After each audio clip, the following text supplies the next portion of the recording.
America, my name is Osei-Frimpong. I come to you live every Thursday about this time. I'm a little early today, but today I'm going to talk to you about JayZ being in prison. And it's not obvious that JayZ is in prison because you might see him walking and talking around, but let me show you what a man in prison looks like, or what a man in prison sounds like.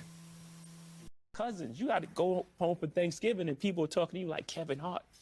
And you going home for solace. You want family. You're going home for peace of mind. You're going home for peace of mind. And they don't give you that and your because cousins, you're not the cousins in your grandma's living room saying, yo, man, I got this play. I want to, if you just give me, you know what I mean? 4,800, I could make you 2 million. You like, it don't work like that, man. But you got to explain to him, like, life isn't like that. Money isn't free and no one's giving out opportunities. If it sounds too good to be true, it's really, and then he like, oh, you don't believe in my dreams. And you have cousins. So that a characteristic feature of prison is that it overdetermines all of your relationships, all of your meaningful relationships, including your family relationships, right? You can't have relationships though on your terms anymore. They're now on the state's terms. And JayZ's family relationships are still on Jim Crow terms. He can't have them anymore. He can be rich and still be in prison. A lot of rich people, especially in federal prison, there are a lot of rich people in federal prison. Because they're there for tax evasion or whatever. JayZ's a rich guy in prison because he can't determine, he's still not free in his family relationships. He can't be family. You'll never hear Zuckerberg saying that he's got to skip Thanksgiving meals, right? Because dusty cousins come out of the woodwork. Sure, some people are into Zuckerberg's pocket, but for the most part, they're all doing fine. Maybe not they're not all doing well, and especially like he can go to Thanksgiving and anyone, either him or his lady's family, and everyone's doing fine. They might not be doing billionaire great, but they're all doing fine so that they don't have to hit him up for money for some sort of play. Does that make sense?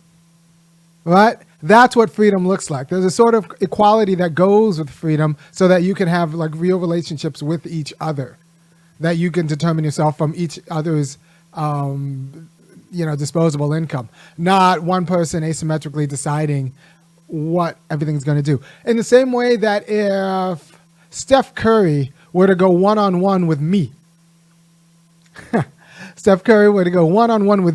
he would not really be free to play basketball. It would be over-determined by our inequality in skill, right? So he would always be holding back. He would never be able to be honest and about his skill, and he wouldn't be able to relax and just play basketball as hard as he can. He would always be pulling back because it's me, and it's just not particularly fair, right? So there's a sort of equality that goes along with being free, with being self-determined. JayZ's family is over-determined by black degradation, generational degradation, because JayZ didn't come from money, came from the hood, so all of his cousins are broke. He's the exception, but the problem with being an exception is you can't like hang around. You got to go with being and be with other exceptional people, whereas Zuckerberg can just hang around with regular Jews. Right? Like you can just hang around with his regular cousins, right? I'm sure there'll be some screw-ups, but the screw-ups will be screw-ups insofar as they'll be on drugs or something like that, whereas JayZ's got to treat his regular cousins like trash. His cousins who actually didn't do anything wrong or didn't end up on drugs, he still has to treat them like trash because they still are. And he says in that video, $4,800. To a billionaire, $4,800 is nothing. But it would just keep coming and coming and coming and setting up relationships where it just keep coming and coming and coming. And it's just, it's sad. It's sad. Like Zuckerberg's people don't hound him for $4,000. Bill Gates' people do not hound him for $4,000. He can be relaxed around cousins because it's never going to be like some reasonable cousin's not going to come up to him and say, look, man, I'm $4,000 away from making a move. Because that's just pathetic. That's just pathetic. And I bet you Charlemagne the God's in the same situation. All these black guys, I mean, Charlemagne's just like a regular millionaire, but he comes from broke people. So I wonder what his family reunions look like, or if he can still go back to South Carolina. And that's just too bad. But I bet you, what's his name? Andrew Schultz can. Andrew Schultz can be rich, but he can still go back to his family and hang out. They might rib him a little bit about making it, but nobody's going to hit him up for money in the same way that Charlemagne's guy. Same with, Andrew Schultz's little Indian guy who hangs around with him, the comic. Like, nobody's going to hit him up because they come from people who are fine. And that's the legacy of Jim Crow. That's the legacy of Jim Crow. Even if you're doing fine, your cousins who aren't degenerates are just still broke. Like, white people have bad cousins too, but those cousins are degenerates. They deserve it. They deserve it. Black people are just like, you just have horrible situation after horrible situation when you go down that line. And that's just unfortunate, right? So people get mad at me when I do celebrity videos. Look, I'm still reading Clarence Thomas's 200-page opinion on the affirmative action case. I'll be done probably by the end of this weekend. I'll come with a show on that next week, probably next Thursday, because there's a lot in there, and he talks about lineage in a way I think that's important, because we need to talk about, how to make black people whole in terms of lineage. But there's another. If you didn't quite get the point with JayZ, here's another example of rich people who aren't free. What does it look like to be rich but not free? Here you go. This guy won the lottery, and then when he went to go claim his check, had to come in full masks, down to the gloves, man, down to the gloves, because he didn't need anyone recognizing his mitts. Down to the gloves. So this guy is rich, but not free, because he can't have real relationships. And part of what it is to be self-determining is to be self-determining within relationships, within certain sorts of relationships. Right? And if money or if everyone else's poverty overdetermines the quality of those relationships, then you can't be free. Right? So JayZ's got to get a whole new extended family of people who actually have money, because his own extended family is too destitute. Right? JayZ's got to get a whole nother grandmother because he can't go over to his own grandmother's place. Right? That's a problem, because there's too many other cousins in his pocket. Right? So that is how you can be rich and black and still be in prison, because a characteristic feature of prison is that it overdetermines all of your relationships. And a characteristic feature of self-determination is that you get to determine your relationships, not some other factor, or not solely some other factor, right? So there's a quality of equality. There's a quality of equality that is required for self-determination. Else, that relationship's overdetermined by the inequality between the people, right? So JayZ can't be free with his family because his family's broke. But Zuckerberg can be free with his family because his family's not broke. And they don't have to be as rich as Zuckerberg, but they just can't be destitute. And JayZ's family's destitute. And that's one way that you can have isolated rich black people who still aren't free, because America made their family, their community free. And for example, Asians can go live in an affluent Asian community. White people can live in an affluent white community. Can black people live in an affluent black community? You can live in a fine black community, but can you live in an affluent black community? Obama's neighbors up in Martha's Vineyard probably aren't black, right?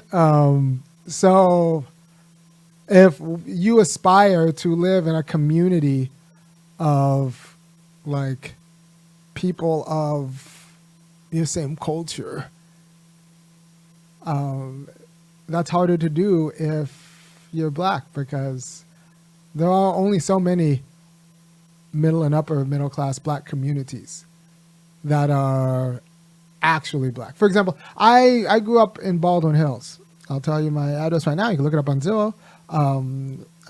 What was it? 4206 Don Arianes Drive on the Dons. My mom was a nurse, right? But you could buy a house there, just because she was a nurse. You could buy a house there in the 70s 4206 Don Arianas Drive. Now that house is not, we sold it back in the late 80s, but now that house is worth like a lot of money probably, but that was a black neighborhood. And that was supposed to, and I say that because that area is supposed to be the blackest middle class. That's supposed to be like the Black Beverly Hills or whatever, except my mom was a nurse. So it was just a regular black neighborhood that was middle class. But apparently if that's the Black Beverly Hills, then like we don't have a Black Beverly Hills. Because now it's not even that black. It's not that black. Like I moved out in the late 80s, so,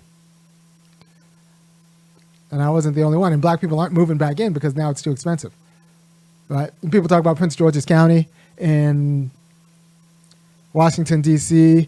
being like, black middle class, but it might be because of those good government jobs, but it's also the poorest county among all of those other Maryland, D.C. counties, right?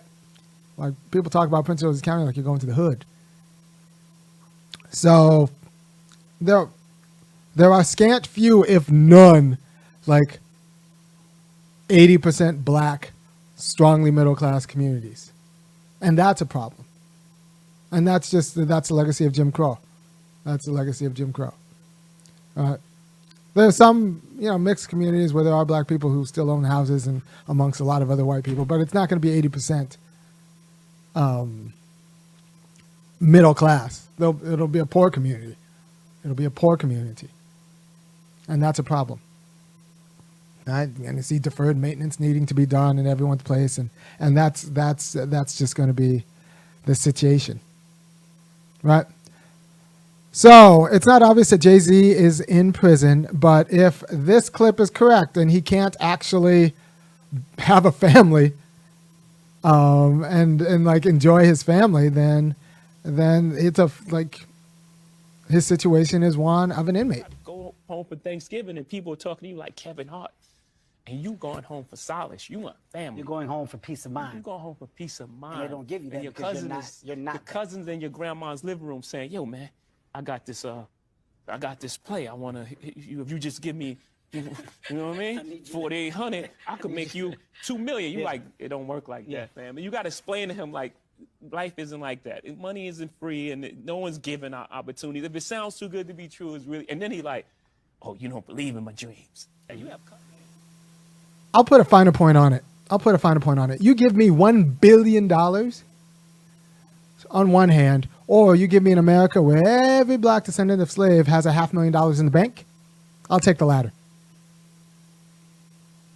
I'll take the latter because I think I'd be more free in the latter world. My kids would be more free. My grandkids would be more free. Everybody in my family, I'd have better relations. Everyone would be better off. I would be more free. I wouldn't necessarily be wealthier, but I would be more free if I had every black person, every descendant of slave in the United States had $500,000 in the bank.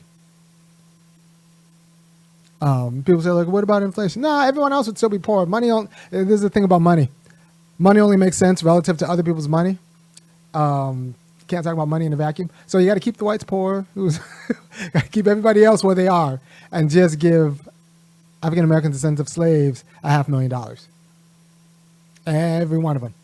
And that would enable a quality of self-determination that is lacking in black life, right?